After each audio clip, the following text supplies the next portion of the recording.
On June 30th, 2026, a single wire service report threatened to unravel 5 months of investigation.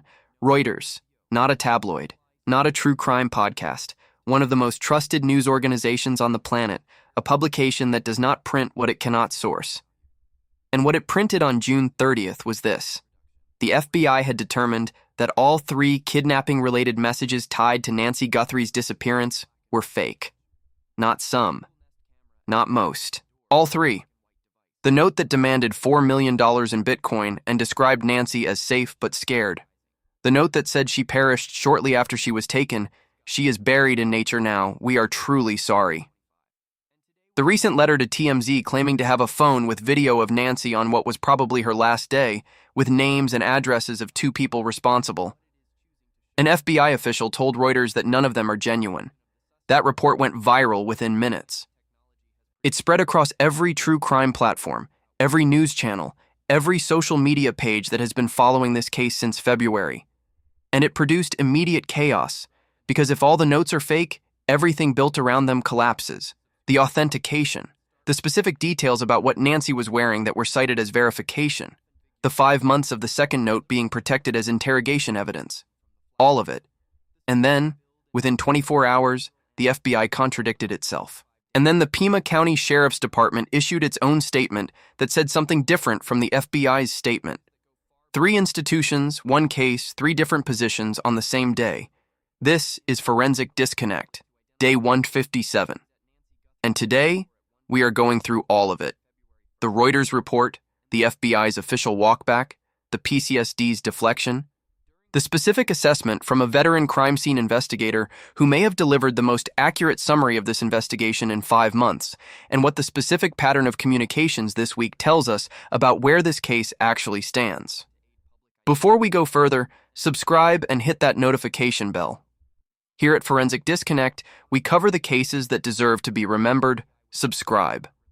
Let's start with why the Reuters report matters as much as it does. Reuters does not publish statements attributed to FBI officials without rigorous sourcing protocols. The journalist who obtained this information was confident enough to publish it in a wire service report distributed globally. That confidence comes from somewhere.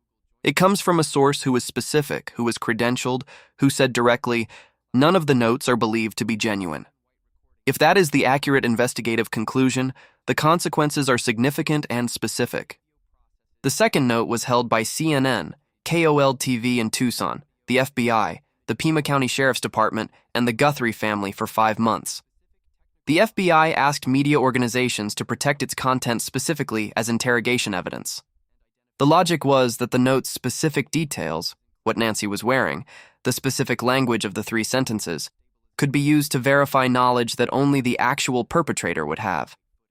You do not protect fake communications as interrogation evidence. If the note was from a fraudster assembled from publicly available information and clever guesswork, it has no interrogation value. There is no perpetrator to interrogate about it. There is only a fraudster to prosecute for extortion. The fact that it was protected for 5 months as interrogation material is itself evidence that someone inside the investigation believed it was real. Either that belief was correct and the Reuters source is wrong, or that belief was wrong and 5 months of investigative strategy was built on a fraudulent communication. Neither possibility is comfortable. Hours after the Reuters report went viral, the FBI Phoenix office posted an official statement on X, not from an unnamed official speaking to a wire service, from the agency itself, on the record, at 6:45 p.m. on July 1st. The statement said, "The FBI and its task force partners have received several ransom notes over the course of this investigation. Some have been deemed to be extortion attempts without legitimacy. Other ransom demands may potentially be legitimate and are still being investigated as such. Some fake, others potentially legitimate. That is not the same thing as none of the notes are genuine." That is the specific, official, on-the-record position of the FBI Phoenix office, contradicting the specific attributed statement of an unnamed FBI official who spoke to Reuters. Both positions cannot be simultaneously accurate. Either the Phoenix statement reflects the current investigative conclusion and the Reuters source was working from outdated or incomplete information. or the Reuters source reflects the actual investigative conclusion and the Phoenix statement is managing public messaging, softening a definitive determination to avoid the public chaos that the Reuters report produced. Retired FBI agent Jason Pack addressed this directly when speaking to NewsNation. He said he doesn't see how you can definitively say a note is or is not legitimate until you know exactly what happened, because you don't know who sent it yet. That is the epistemological limit of this entire controversy. Without identifying the perpetrator, without having a person in custody whose communications can be compared against the notes, you cannot definitively determine which notes came from the actual kidnapper and which came from opportunists. Pack is right. The note's authenticity is not an independent question from the perpetrator's identity. It is the same question, and the FBI, 5 months into this investigation, does not have a named suspect or a person of interest. That specific fact is the foundation of this entire controversy. If the investigation had identified the perpetrator, the note's question would be answerable. Without that identification, it remains genuinely unresolved. Less than an hour after the FBI Phoenix statement, at 7:31 p.m. on July 1st, the Pima County Sheriff's Department issued its own statement, which began similarly but ended very differently. The PCSD said every tip and lead is taken seriously and is forwarded directly to their detectives, who continue to work in coordination with the FBI. And then, any questions regarding alleged ransom notes should be directed to the FBI. Read that carefully. Any questions about the ransom notes, the central evidentiary controversy of this case, the communications that determine whether this is a kidnapping for ransom or something else entirely, should be directed to the FBI. The PCSD is the lead investigative agency. The FBI's own statement acknowledged this. Local authorities remain the lead. But the lead agency is referring all questions about central evidence to the assisting agency, which said some notes may be legitimate, which contradicted a source who said none are genuine. Men's Journal described the two statements as wildly diverging after their initial similar openings. They were right. The FBI and the PCSD, in statements issued less than an hour apart, produced fundamentally different public positions on the most important evidentiary question in the case. TMZ founder Harvey Levin was direct through all of this. He went on record saying the communications received by TMZ are genuine. He said the FBI had asked his organization to withhold certain things about the new communications. The specific detail that law enforcement is managing what a media organization discloses about active investigative evidence. You do not ask a media organization to protect information from a fraudster. You protect information that could compromise an active investigation. The FBI's specific request to TMZ, there are certain things we don't want you to share publicly, is itself evidence that something in those communications is being treated as operationally sensitive, regardless of whether the notes are ultimately proven real or fake.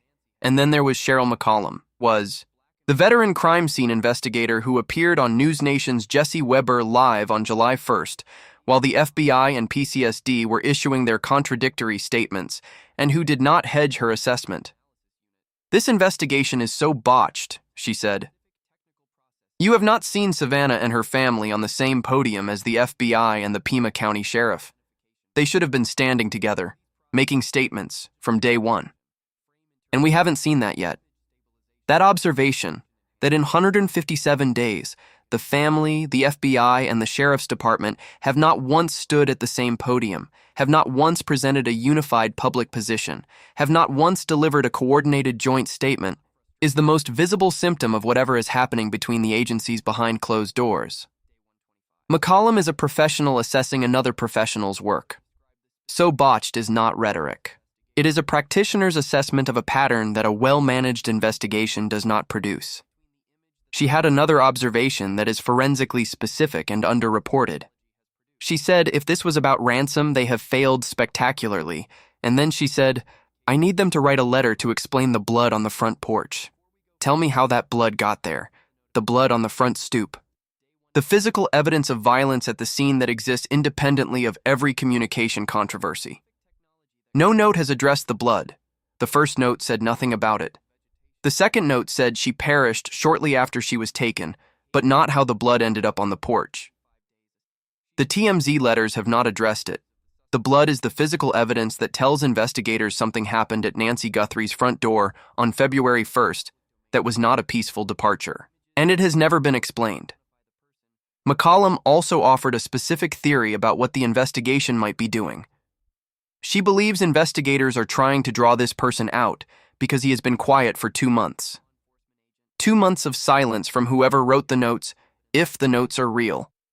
Quiet through the Cajun Navy controversy, through the Mexico tip, through Savannah's June 23rd plea, through the second note's public disclosure.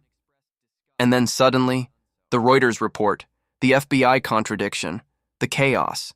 McCollum believes it may be choreographed, a deliberate release of confusing, contradictory information designed to provoke a reaction from someone who has been carefully managing their exposure. Create chaos. Make it impossible to know what is real.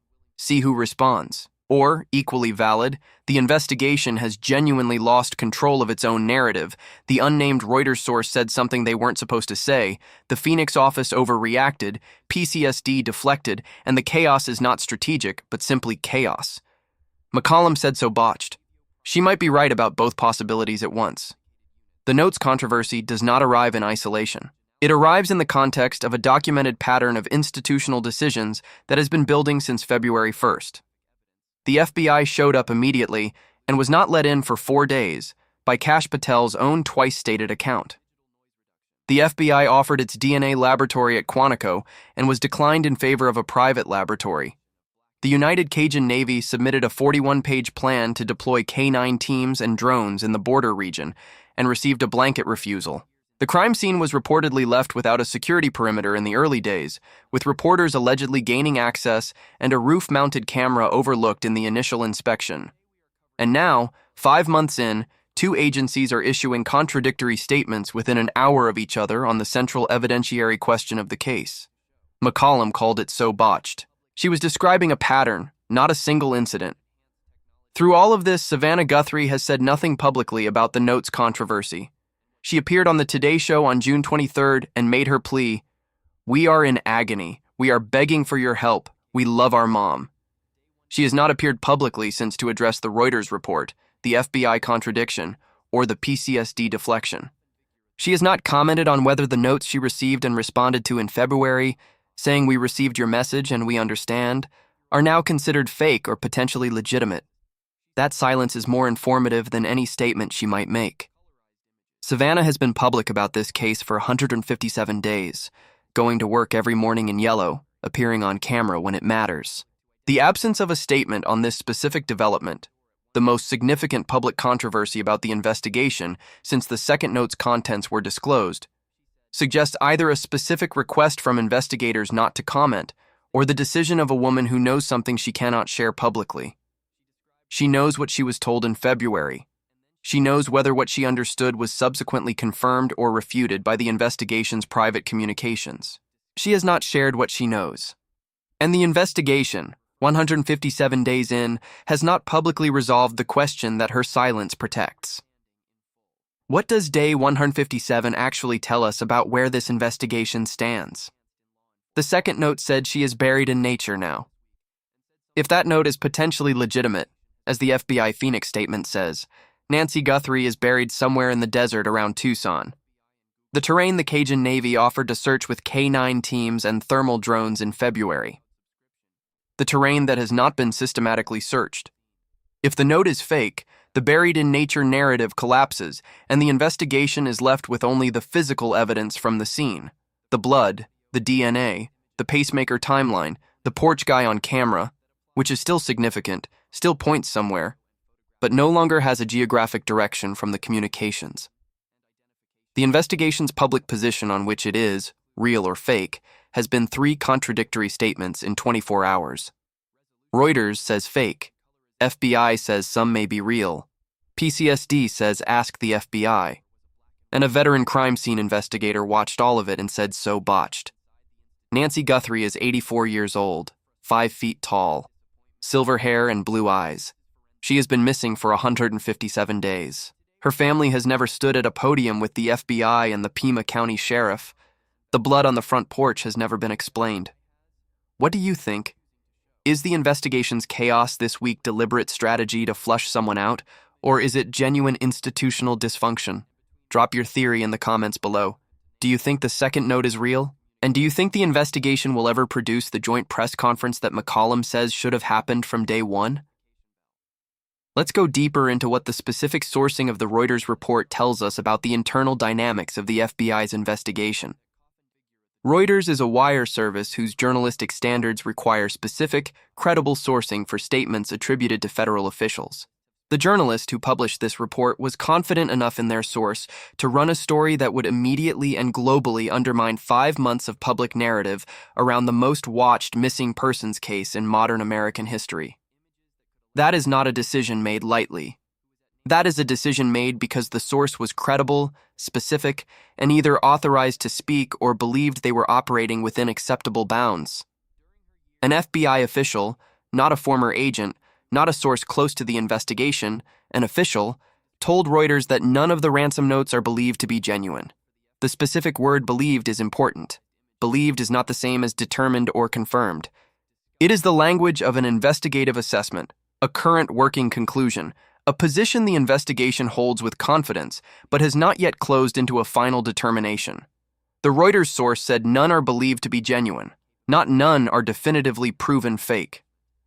None are believed to be genuine, which means the investigation, as of the moment the source spoke, was operating on the working assumption that the notes are fraudulent. That working assumption, if it is the FBI's actual current position, changes everything about what the investigation is doing and why. An investigation that believes the notes are real is pursuing the blockchain, trying to identify the Bitcoin wallet's owner, treating the second note's geographic content as a lead. An investigation that believes the notes are fake is pursuing different threads entirely, focusing on the physical evidence from the scene, the DNA, the pacemaker timeline, the Porch guy's identity, without the directional anchor that a real ransom communication would provide. The Phoenix office's statement, "Other ransom demands may potentially be legitimate," could be the public-facing management of the working assumption, designed to avoid the specific public chaos that a definitive fake declaration would produce. If you say publicly that all the notes are fake, you validate every theory that the perpetrator has been operating free of any communication-based investigative pressure. You potentially reveal to the perpetrator that their attempt to mislead investigators through fraudulent notes has not worked. And you produce exactly the kind of media firestorm that the Reuters report actually produced. The Phoenix statement's softness, may potentially be legitimate, still being investigated, is the language that keeps options open, that avoids definitive public declarations, that manages the public narrative without closing investigative doors. Whether that softness reflects genuine uncertainty or strategic messaging is the question that the investigation's private records would answer and that the public cannot determine from available information. Now let's also consider the specific significance of the detail that one person is already facing charges in connection with fraudulent ransom communications. Men's Journal reported this in its July 2nd coverage of the statements, that before the Reuters report, it had widely been believed that imposters were responsible for many of the communications, with one person even facing charges. One person, already facing charges. For fraudulent ransom communications related to this case, that means the investigation has already identified at least one fraudster in the communications landscape of this case and has moved to prosecute them. The existence of a charged fraudster does not tell us whether the other notes, the ones not attributed to that person, are real or fake. But it does tell us that the investigation has the capability to distinguish between fraudulent and potentially genuine communications, and that they have exercised that capability at least once. If they can identify one fraudster, they are applying the same analytical process to all the communications. The Phoenix statement's conclusion, some fake, others potentially legitimate, is the output of exactly that process. The investigation is working. It has identified at least one fake. It believes others may be real. The Reuters source believes none are genuine, and the PCSD says, ask the FBI. What McCollum is describing when she says so botched is not the failure of the forensic investigation. The DNA is being processed. The blockchain is being traced. The genealogy work at Astria continues. What she is describing is the failure of the communication. the failure to present a unified, coordinated public front, the failure to manage public messaging in a way that serves the investigation's goals rather than undermining them. An investigation can be forensically sound and communicatively botched simultaneously. The two are not mutually exclusive. The forensic investigation may be doing exactly what it needs to do.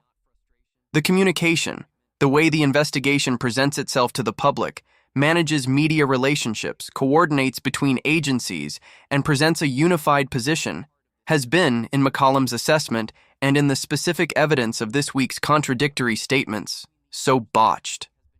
Both things can be true, and they probably are.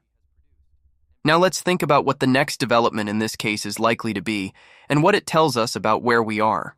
The investigation has been running for 157 days. The forensic processes are ongoing. The DNA has not yet produced a named suspect. The blockchain has not yet produced an identification. The genealogy work at Astria has not yet publicly produced a match. The 50,000 tips are being processed, and now the public narrative is in chaos over whether the notes are real. What breaks through chaos is a result, a name, an arrest, a body. Any one of those three things would immediately end the notes controversy, because the answer to the note's authenticity would be answerable once the perpetrator is identified or Nancy is found. The investigation believes some may be, real. If they are real, and the second note is accurate, Nancy is buried in nature somewhere in the desert around Tucson. The desert that the Cajun Navy offered to search and was refused. The desert that has not been systematically searched. The desert that Barbara Butcher theorized the kidnapper drove into and buried her in. If the notes are fake, and the investigation's working assumption is what the Reuters source said it is, the investigation is pursuing the physical evidence and the forensic trails without the geographic direction that the second note provides. The DNA, the blockchain, the genealogy, following those threads wherever they lead, into whatever name they produce. Either way, the investigation continues. The forensic process is run. The result will eventually arrive. Day 157 is not the end of this case. It is the public chaos of an investigation that has not yet produced its result and is losing control of the narrative in the absence of that result. The chaos is a symptom of the absence of resolution. When the resolution arrives, in the form of a name, an arrest, or a body, the chaos will resolve with it. Until then, some fake, others potentially legitimate, the lead agency says ask the FBI, the crime scene investigator says so botched, and the blood on the front porch remains unexplained. Nancy Guthrie is 84 years old. She has been missing for 157 days. She tended flower pots on her back patio and lived alone in the house where her children grew up. She was the last person in this entire story who deserved any of what happened to her. The investigation continues. The forensic process is run. The result will come. If you have any information about Nancy Guthrie's disappearance, contact the FBI at 1-800-CALL-FBI, 1-800-225-5324. Submit tips at tips.fbi.gov.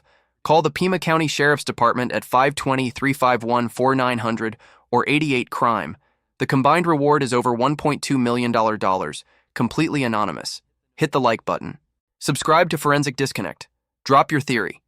Is the chaos this week strategic or genuine? We read every single comment. Day 157. The investigation continues. We will be back tomorrow.